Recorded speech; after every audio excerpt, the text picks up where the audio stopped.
बातमीचे प्रायोजक आहेत हॉटेल प्रणाम।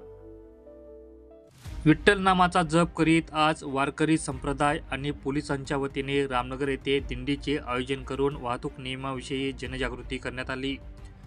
आगळ्यावेगळ्या अशा या उपक्रमाने सर्वांचे लक्षही वेधून घेतलंय। रामनगर पोलीस आणि पोलीस स्थानक हद्दीतील विठ्ठल भक्तांच्या सहकार्याने हा उपक्रम हाती घेतला होता। हजारो संख्येने वारकरी या रॅलीत सहभागी झाले होते।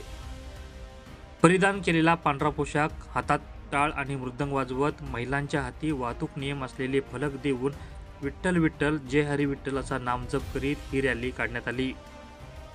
रामनगर पोलीस स्थानकावरून ही रॅली सुरू झाली। त्यानंतर रामनगर सर्कल, हनुमान गल्ली, बाजारपेठ तसेच विविध गल्ल्यांमधून ही रॅली काढण्यात आली। त्या माध्यमातून दारू पिऊन वाहन चालवू नका, अल्पवयीन बालकांच्या हाती वाहने देऊ नका, वाहन चालवताना हेल्मेट घाला, प्रत्येक वाहनांचा इन्शुरन्स भरा असा संदेश देण्यात आला। यावेळी पोलीस स्थानकाचे उपनिरीक्षक बसवराज मबनूर व अन्य पोलीस उपस्थित होते।